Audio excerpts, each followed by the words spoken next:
आदिदेव, महादेव के चरणों में प्रणाम करती हूँ। अपने शहाब दीदी के चरणों में प्रणाम करती हूँ। अपने सभी गुरु भाई बहन के चरणों में प्रणाम करती हूँ। मेरा प्रणाम। तो आइए हम लोग चलते हैं फिर से इस पुस्तक आओ चलो शिव की अगले अध्याय में।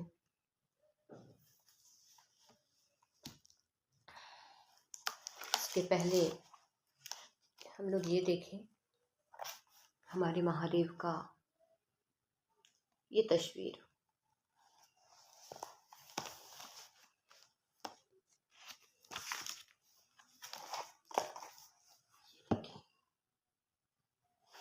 आज का अध्याय है भारतीय संस्कृति में शिव।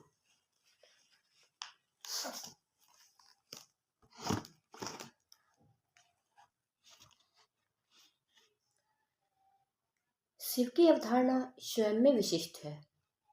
भारतीय संस्कृति मूलतः आध्यात्मिक मूल्यों पर आधारित है। मानवीय गुणों के प्रकटीकरण एवं मानवीय गुणों को विकसित कर दैवीय गुणों से युक्त करने तथा जीव भाव का रूपांतरण शिव भाव में करने की अनुपम विधा देने का श्रेय भारतीय अध्यात्म को है। इस आध्यात्मिक ज्ञान के देने का श्रेय भारतीय अध्यात्म को है। इस आध्यात्मिक ज्ञान के आलोक स्तंभ है शिव। समस्त शक्तियों के जनक है शिव। जो भी शक्ति है वह शिव की है। जगत की सृष्टि, पालन और लय की संचालिका शक्ति शिव की ही इच्छा है। यह शक्ति शिवस्य शक्ति। इस जगत में जो कुछ भी चर अचर स्थूल सूक्ष्म जड़ एवं चेतन है सबके परम नियंता शिव है। इस रूप में उन्हें महेश्वर कहा गया है। भारतीय संस्कृति में शिव की परिकल्पना अद्भुत है, अनुपम है। शिव के 5 मुख माने गए हैं। वे हैं अघोर, सदोजात, वामदेव, तत्पुरुष और ईशान। महाभूत भी 5 है, क्षिति, जल, अग्नि, वायु और गगन। उल्लेखनीय है कि भारत के प्राचीनतम देवता हैं शिव और उनके 5 नामों में एक नाम है सदोजात, यानी जिनका जन्म अभी अभी हुआ हो। यह गौरवतल है कि जहाँ एक ओर कहा जा रहा है कि शिव प्राचीनतम देवता है, वहीं दूसरी ओर कहा जा रहा है कि वे ऐसे देवता हैं जो चिर नवीन है। शिव प्राचीनता और आधुनिकता का समन्वय है। शिव हमारी संस्कृति है। एक घोर प्राचीनता की प्रतिमूर्ति है तो दूसरी ओर अर्वाचीन भी। विश्व की सर्वाधिक पुरातन सभ्यता जिसे हम सिंधु घाटी की सभ्यता के नाम से जानते हैं, उसके देवता पशुपति थे। मोहनजोदड़ो से प्राप्त पशुपति की सेल खड़ी की मुहरे प्रोटो शिव से सामीप्य रखती है।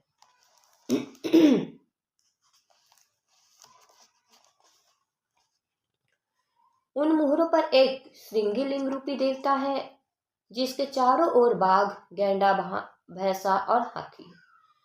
पशुओं से उनका विशेष लगाव है। मनोवैज्ञानिक विश्लेषण किया जाए तो पाएंगे कि हमारा लगाव जिससे रहता है मानव मन उसे विशेष समझता है। तत्कालीन परिवेश ऐसा था जहां संभवतः ज्यादा शक्तिशाली जीवों और जानवरों की आवश्यकता मानव सभ्यता को थी। ईसा के लगभग 6-7 हजार वर्ष पूर्व मानव ने खेती के विज्ञान को समझ लिया था। कृषि कार्यों में शक्ति और ऊर्जा की आवश्यकता अधिक रहती है। ऐसे में जानवरों की रक्षा महत्वपूर्ण थी। पशुपति स्वयं अर्ध पशु की आकृति के थे। उन्हें एक सिंह के साथ दर्शाया गया है। भगवान शिव से हमारी संस्कृति कभी अलग ही नहीं हो सकती। ऐसे भी सभ्यताओं का अवसान होता है, संस्कृति का नहीं। यह अविरल अजस्र धारा है जो एक पीढ़ी से दूसरी पीढ़ी, एक समाज से दूसरे समाज को हस्तांतरित होती रहती है। हमारी संस्कृति में शिव है या शिव में हमारी संस्कृति समाहित है। यही हम भारतीयों का संस्कृति प्रतिपाद्य है, जिसे कभी भी हम अलग नहीं हो सके और ना हो पाएंगे। विमुक्ता और विकर्षण किसी परंपरा या वाद से हो सकता है, आजीविका से हो सकता है, पर हमारी सोच से हो सकता है। जीवन जीने की कला से नहीं हो सकता। शिव हमें जीवन जीने की कला सिखाते हैं। शिव के सहस्र रूप हमें उनके जैसा बनने को प्रेरित करते हैं। बनो तो शिव, रहो तो शिव और जियो तो शिव। प्रेमी हो तो शिव जैसा। विश्व को प्रेम और ज्ञान का पाठ पढ़ाने वाले शिव हैं। पौराणिक कहानियां और शास्त्र बताते हैं कि शिव से बड़ा प्रेमी नहीं, उससे बड़ा अशक्त नहीं। दूसरी ओर वही शिव अघोर है, शमशानी और निहंगी है, जो पूरी सृष्टि के सन्नाटा सन्नाटा है। पर वस्त्र के नाम पर जिनके पास बस चर्म छाल है, संसार का समाज शास्त्र शिव है। भगवान शिव का पारिवारिक रूप भी यही दर्शाता है, जहाँ बाघ, बैल, मोर और सांप एक साथ रहकर सामाजिक समरसता का रूप बताते हैं, सौहार्द का मानक प्रस्तुत करते हैं। अर्थशास्त्र शिव है। अत्यंत न्यूनता में रहने का संदेश शिव देते हैं। अर्थशास्त्र जैसे आधुनिक सिद्धांत भी शिव के समुच्चय है। अत्यंत न्यूनतम आवश्यकताओं में कैसे जीवन यापन किया जा सकता है, विज्ञान शिव से ही निश्चित है। वे सामान्य जन से भी अति सामान्य है। महादेव का मानवीकरण हमें सिखाता है कि हम इंद्रियों के दास न होकर भगवान शिव की तरह संगई जीवन व्यतीत करें और जीवन को सुखमय बनाए। संयमी जीवन व्यतीत करें और जीवन को सुखमय बनाए। इतिहास के हर दौर में मिथकीय नायक की तरह शिव अपने विभिन्न प्रतीकों के साथ सांस्कृतिक परिवेश में उभरते रहे हैं। शिव के प्रति भक्ति धारा से कालक्रम में आगमन और तंत्र की धारा का विकास हुआ। फलतः आज भी शिव के विभिन्न स्वरूपों की पूजा एवं अर्चना का जन सामान्य में बृहद पैमाने पर प्रचलन है।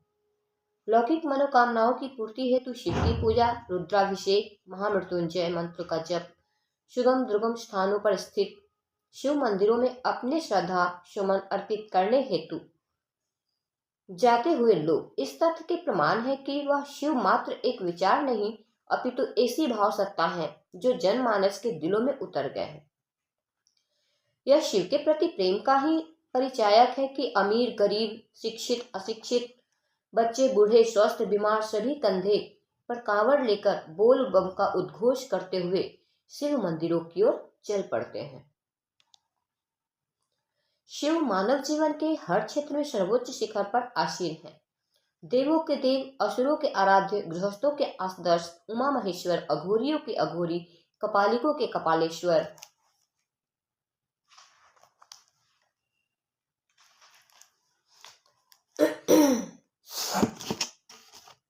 एवं शमशानी शिव के जन मानस का जुड़ाव प्राचीन काल से ही चला आ रहा है।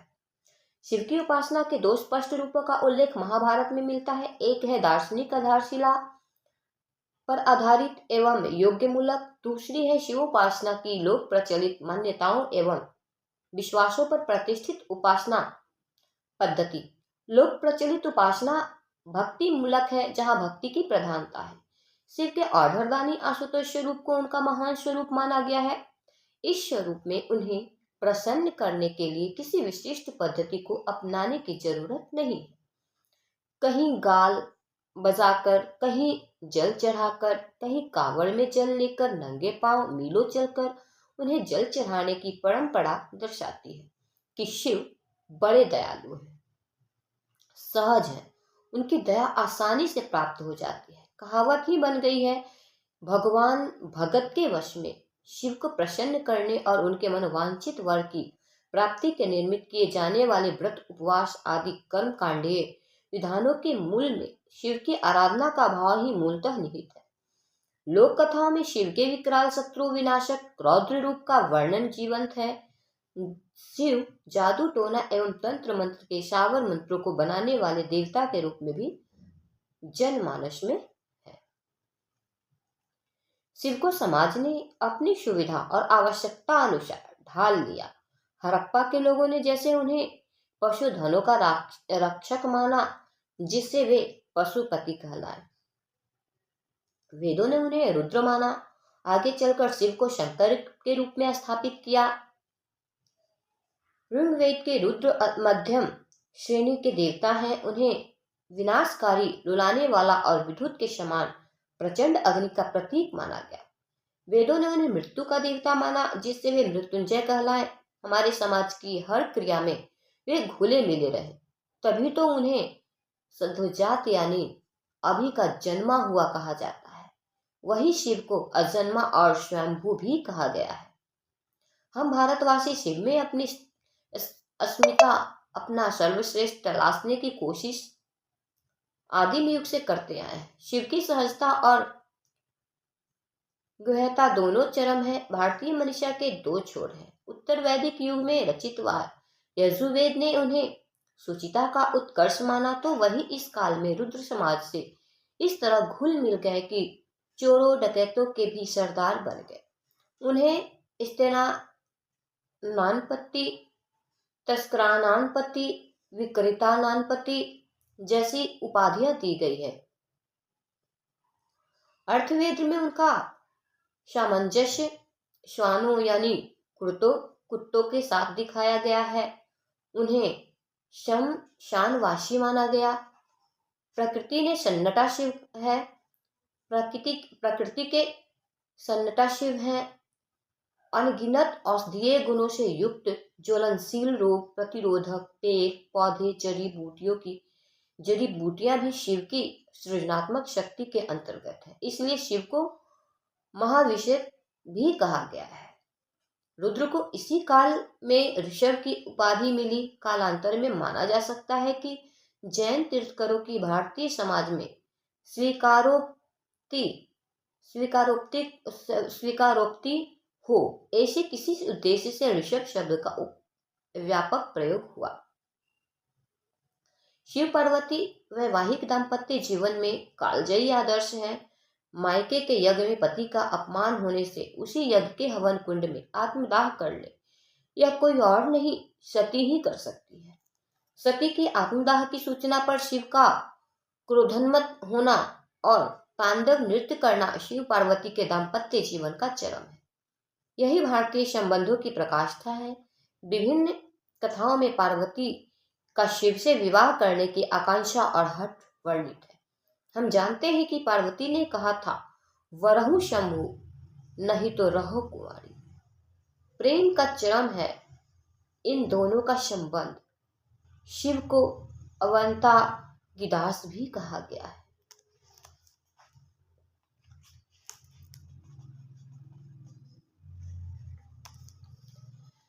सती का समर्पण, ऐसा ही पूर्ण जन्म होने पर उसे शिव के पति के रूप में कामना और तमाम सामाजिक अवरोधों को पार कर शिव से ब्याह रचाना, ऐसे कई उदाहरण हमारे आपके बीच है। हमारे घरों में है। पार्वती सौभाग्य की देवी और अन्नपूर्णा की देवी के रूप में भी पूजिता है। शिव पार्वती का दाम्पत्य सृष्टि का चरम है। तभी तो राजा जनक ने सीता के स्वयंवर के लिए शिव का धनुष रखा था। दूसरी ओर स्वयंवर उत्सव में सम्मिलित होने के पूर्व सीता मां पार्वती के मंदिर आशीर्वाद लेने गई थी। निश्चय ही पिता जनक ने अपनी पुत्री के लिए शिव पार्वती जैसे दाम्पत्य जीवन की परिकल्पना की होगी। रामायण हो या रामचरितमानस, राम सीता ने दाम्पत्य के आदर्श शिव पार्वती जैसा ही प्रेम और त्याग का चरमोत्कर्ष अपने संबंधों में सदैव दर्शाया। इससे यह भी परिलक्षित है कि अव्यवस्था में भी प्यार ही दाम्पत्य जीवन का मूल रहस्य है। तभी तो आज भी 16 सोमवार करने की प्रथा प्रासंगिक है। कुंवारी कन्याएं शिव जैसा पति पाने की लालसा में यह व्रत किया करती है। शिव पूर्णतः हमारे आपके बीच के देवता युक्त मानव है। हमारी लोक परंपराएं और लोकगीत इसके उदाहरण माने जा सकते हैं। आज भी विवाहोत्सव में शिव पार्वती लोकगीतों में रचे बसे हैं। भारतीय संस्कृति के एकमात्र देवता शिव है, जिन्हें बाबा कहा गया है। हम भारतीय जानते हैं कि चंदा मामा सबके मामा और शिव घर घर के बाबा। शिव ने सृष्टि की रचना की, जिसका भोग हम सभी करते हैं। हमारी छोटी बड़ी सभी मांगे और आवश्यकताएं उनके द्वारा पूरी की जाती है। भगवान शिव सनातन से इसी रूप के प्रतीक के रूप में समाहित है। शिव तो शिखर से उतरकर जन सामान्य के हृदय को उद्भावित करते हैं। वे गणाधिपति हैं, उनके गण हैं, यानी वह सभी के साथ चलायमान है। वह दास होने या बनाने में नहीं अपितु अपने गणों के साथ रमन में विश्वास करते हैं। तभी तो विश्व के सर्वाधिक प्राचीन गणराज्य के हम वाहक हैं। शिव ही हमारी संगति है। शिव के बारे में गणावरण शब्द आया है, यानी शिव गणों से ही शोभा पाते हैं। गण उनके आभूषण है। कहा गया है, प्रभु ईशम अनिशम अशेष गुणम गुण हिम महेशम गणाभरणम। आप ईश्वरों के ईश्वर हैं, आप महानियंत्रक हैं। आप इच्छा ना करें तो कोई गुण आप में नहीं है। इच्छा युक्त होने पर आपके गुण शेष ही नहीं हो सकते। आप नियंत्रकों के नियंत्रक हैं। आपके आभूषण आपके गण हैं। ऐसी सत्ता जो इच्छा ना करे तो कोई बंधन उसमें नहीं है। वे अघोर है। इच्छा युक्त होने पर वे घोर से भी घोर है, नियंत्रकों के भी नियंत्रक है। भला कोई आदमी ऐसी सर्वोच्च सत्ता से जुड़ने का साहस कैसे कर सकता है? किंतु उस सर्वोच्च सत्ता के आभूषण ही उनके गण हैं। गणों से ही वे शोभायमान होते हैं। गण उनके दास नहीं अपितु उनके मित्र हैं। बाघ का बच्चा बाघ से नहीं डरता, इसलिए तो शिव सर्वमय है। सामान्य से भी सामान्य व्यक्ति शिव जैसा सामान्य नहीं हो सकता। तभी तो वे घर घर के बाबा हो गए। देश के उत्तर में राम और कृष्ण पूजे गए, सुदूर दक्षिण में मुरुगन पूजे गए, तो पूर्व में काली पूजा की प्रधानता रही। भगवान शिव ही एकमात्र देवता है जो समान रूप से संपूर्ण भारतवर्ष में पूजे जाते हैं। भारतवर्ष के विभिन्न क्षेत्रों में स्थापित 12 ज्योतिर्लिंग इसके प्रमाण हैं। यह भी उल्लेखनीय है कि अधिकांश शिव मंदिरों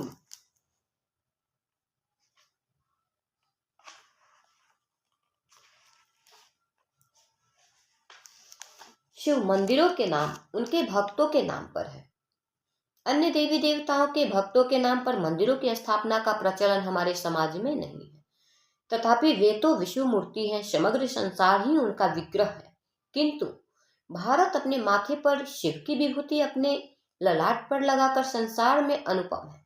भारत की आध्यात्मिक विभूति संसार के लिए सतत अनुसरण योग्य है। बेलपत्र, जल और जंगली फूलों के अर्पण से प्रसन्न होने वाले शिव भारत की सांस्कृतिक पहचान है। हमारा अक्ष है, हमारी गति है, हमारे गंतव्य है। यह अखंड भारत भूमि शिव की है। इस उनकी इच्छा से सृष्ट और चलायमान है, और हम सभी निर्मित मात्र हैं। जिसे संपूर्ण सृष्टि शयन करती है, जो दोष रहित है, वे शिव है। अमंगल का दमन करने वाले सुखमय मंगल स्वरूप भगवान शिव है। समाज और संस्कृति शिव की दया से ही सभ्य होती है, शिक्षित होती है। शिव की अवधारणा से पृथक भारतवर्ष में ज्ञान की अनेकानेक धाराएं चली है। इनका संयुक्त रूप संगम ही की तरह मोहक होता, किंतु संघर्ष हो गया। शिव से युक्त होकर देश एक होगा, क्योंकि परम ज्ञान एक ही है। ज्ञान की धाराओं में टकराव संभव नहीं होता। अगर ये परम तत्व की ओर चली होती, संत ज्ञानेश्वर ने अमृतानुभव में सच ही उल्लेख किया है कि शिव द्वारा उपदिष्ट ब्रह्म विद्या जो दया से सर्वदा आर्द्र है, वह संसार में सदैव विजयनी है। हम उसे बार बार नमस्कार करते हैं। स्पष्ट है, ज्ञान में करुणा होती है, दया होती है। कोई भी ज्ञान इन्हीं भावों से ओतप्रोत होगा तो संघर्ष कैसा। भारत की संस्कृति में अनेकानेक ज्ञान की धाराएं प्रस्फुटित हुई।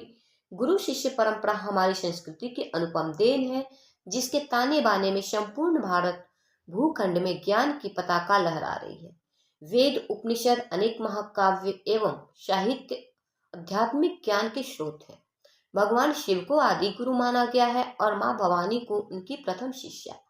अगम निगम अनेकानेक तंत्र की शाखाएं शिव से जुड़े घनेरों मत भगवान विष्णु के 10 अवतार तथा पुराणों की कथाओं से समग्र भारत का लोकमानस घुला मिला है।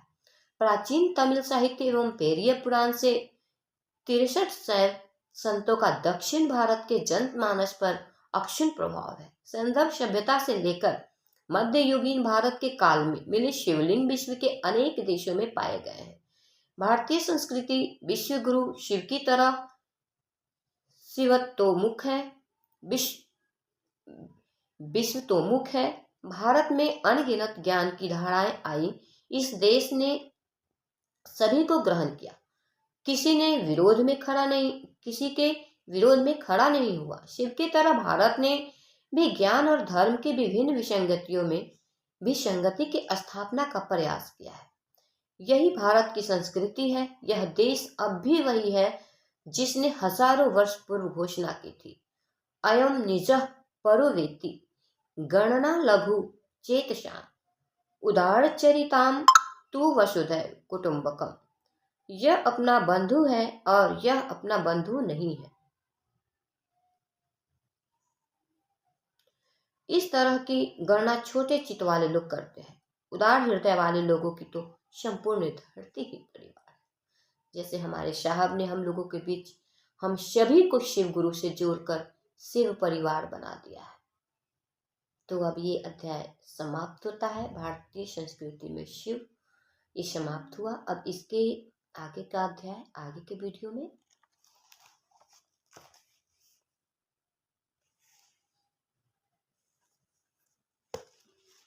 मैं फिर से आप सभी के चरणों में प्रणाम करती हूँ। मेरा प्रणाम।